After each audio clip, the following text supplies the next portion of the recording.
What's going on, YouTube? This is SG1 Sports here on the Florida State channel at the voice of college football. We're going to preview the 2023 schedule here for the Seminoles. Of course, the schedule just came out last night. Before we get to 2023, let's look back at 2022.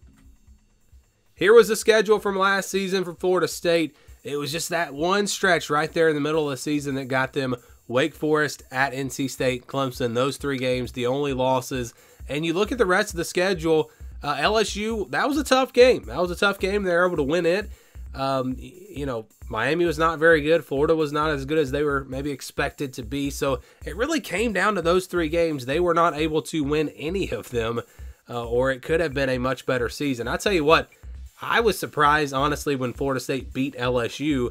And especially if you look back at the way LSU finished the season, that was a really good win. So give them a lot of credit for that win, and give them a lot of credit for scheduling that game. Because when you're a Power 5 team and you already have a non-conference game against a rival like they do against Florida, and then to go out and schedule another SEC team like LSU, give them a lot of credit for that. And they did it again this season as well. Here is the non-conference schedule, or the games that they play in the non-conference course. LSU, they'll play them this time in Orlando. Also, they'll play Southern Miss and North Alabama. So, yeah, two pretty easy games there.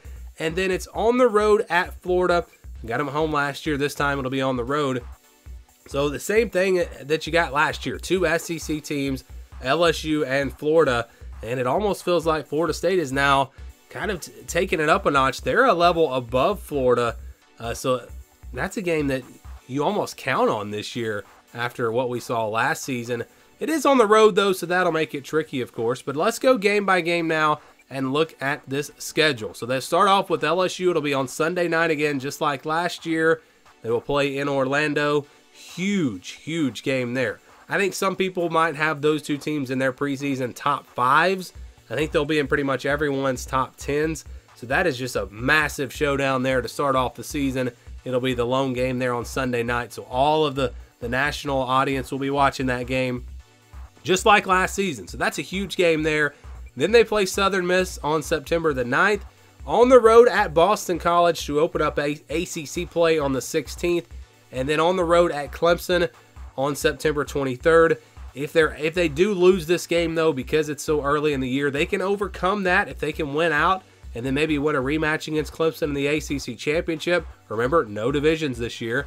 But if they can do that, they'll be in a great spot to make the college football playoff. So that's not a must-win necessarily, but you can't lose to LSU and Clemson. I think if you lose both of those games, it's going to be very tough. I wouldn't say they're out of it.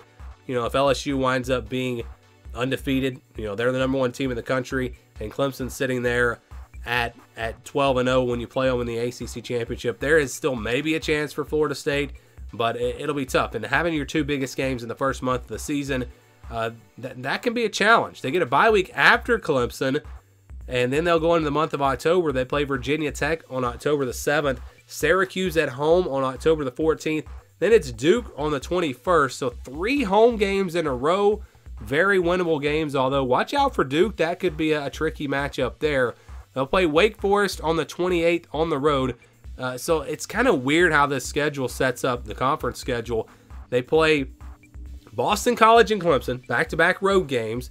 Then they get 3 home games, and then back-to-back road games again, Wake Forest and Pitt. Those will be challenges there on the road. Again, back-to-back road games are never easy. They get Miami at home on the 11th. Then it's North Alabama, and then it's on the road at Florida. So again, just looking at the ACC schedule, it's pretty favorable. They don't have to play NC State, who I think could be pretty good this year. They don't have to play North Carolina. They don't have to face Drake May in that offense. So you like the matchups here, but maybe not the way it sets up. With back-to-back road games, Clemson on the second half of that after they play Boston College, Wake Forest and Pitt, back-to-back road games there. I don't like that. You start off with an SEC opponent in LSU. You finish with an SEC opponent in Florida. So overall, this schedule, it's pretty tough, but it's not that bad. It's we've seen tougher schedules for sure for Florida State. Yes, it's a very, very challenging non-conference schedule, or respectable. Again, Florida, we don't know how good they're going to be, but it's very respectable with LSU and Florida in the non-conference. But pretty nice opponents in the ACC.